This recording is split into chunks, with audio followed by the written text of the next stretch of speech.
Despicable Me 4 opened up super strong, and I can tell you a little bit about the film and what to expect. But here's the thing: if you are going to see this with high expectations, or you're just not into it because you're not into kids' films, or you're not watching it with a kid, it may not be your kind of film. But let me tell you what, I know why families like it. It's good, fun, clean family time. It's not any different than Despicable Me 1, 2, or even 3, or the Minion movies. But can you believe this franchise has grown as far as it? Now, there's been 4 Despicable Me films, obviously, 2 million Minion films, and clearly this film sets up at least another Minion films by having these different mega minions that are created near the end of the film. So let's talk about it a little bit right now.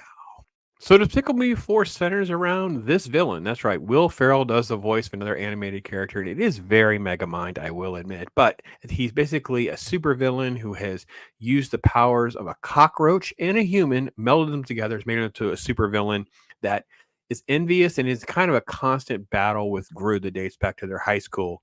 And there's been like a little back and forth with them, a tit for tat thing that goes back and forth. And he's out on the run. He's there to get his revenge on Gru, and the entire film centers around that, putting the family at risk and in harm's way, and therefore in protective custody.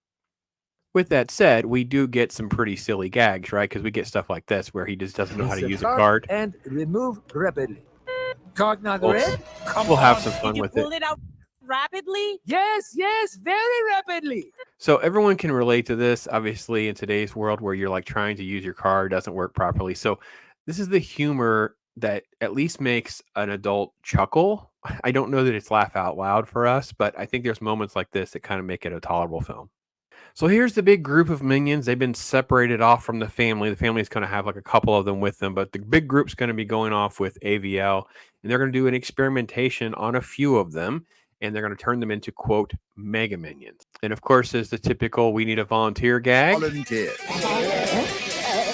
There you go. Thanks for volunteering, guys. And of course, they're going to have their experimentation, which is done with some really fun gags. It's kind of like it will enhance and make you super powerful, or it'll make you explode. And of course, they all go into their little chambers.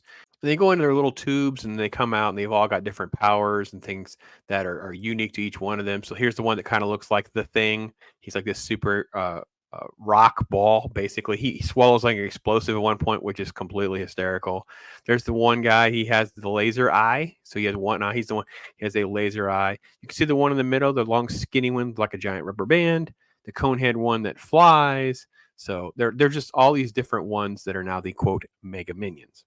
And there's great moments with all the minions, as you would expect. There's fun and gags, things like that. The minions kind of steal the show again more than even like Gru. And the film doesn't have a lot of depth as far as story and plot and things like that. Even the parenting stuff with the kids is pretty rudimentary stuff, not really complicated. The biggest thing is that they have a baby that hates Gru. So this is the baby in the back. It's Gru Jr. He doesn't like Gru. Here's the daughter. Because they have to go into witness protection, they have to lie about who they are. She refuses to lie and admit that her name is Brittany because it's not. Again, she's the only kid that actually has any significant screen time. She also has a little bit of a tease early in the movie, and then again later where she has her pet goat that's a unicorn, right? Because it only has one horn. It teaches him tricks, and of course she teaches him to sit, but he doesn't. He goes to the bathroom. Get it, adults? It really is pretty clean. It's not as silly as it sounds. But and then later the goat shows up again. But other than that, the kids don't really matter too much. Gru Jr. kind of has a lot of screen time in this with Gru, but it's sort of like, will you like me? Can you just like me? I love you. I'm daddy. And it's just, I don't know. It's kind of weak that it works and his love overcomes kind of stuff, but it's fine.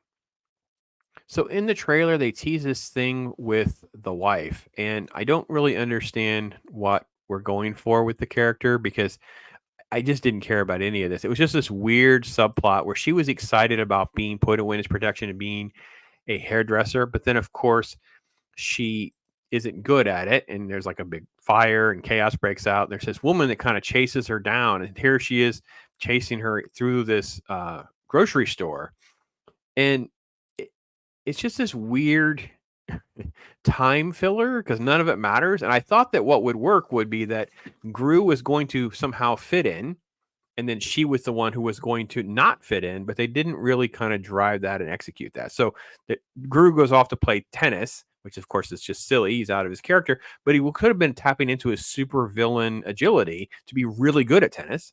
And then she thinks that she's going to fit in and can play suburban mom, and she can't fit in. So I thought that was what they were going to go for, but they didn't really do that at all. The tennis thing was hijacked by minion gags and silly over the top stuff there. And this just kind of like went along for a while, and then later the kids are in harm and we just get back to the story. None of this really went anywhere, just time filler stuff. So Despicable Me doesn't have some sort of great story or anything complicated or something to write home about. Sort of that, again, midland category for me, 2.5 stars. I kind of felt that way around the original Despicable Me, but as time's gone on, it has been really rewatchable, especially with the kids. So I'd kind of add a star to that. It's more like a 3-star movie.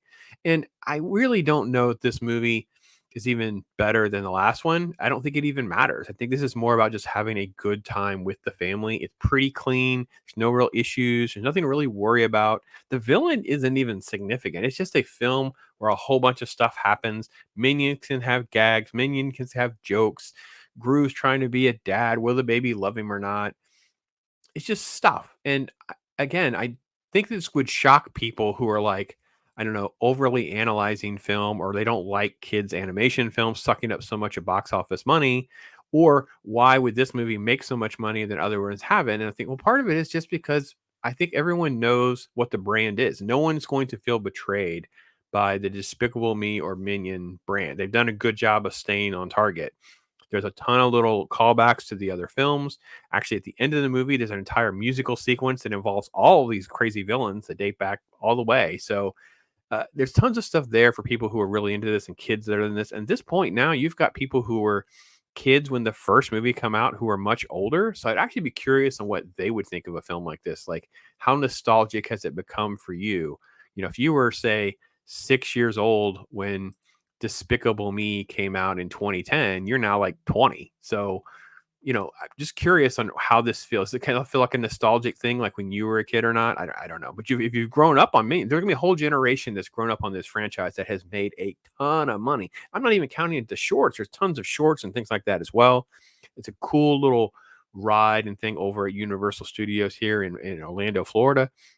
And I can tell you that it's just been one of the surprise film franchises that's carrying on, but again, doesn't betray its audience, and it opened strong, and I will expect it to continue to do strong. Maybe not to massive box office numbers for the rest of July, but I wouldn't be shocked if it continues to really, really excel, because you can take the kids to go watch this film and they won't mind watching it again. So if you're going to go head out and you're going to see, let's say, Deadpool and Wolverine in a week, or you're going to watch Twisters, you know what? Why not? Let them go see this too. So anyway, that's my take on it. Love to hear from you guys. I'm Pops.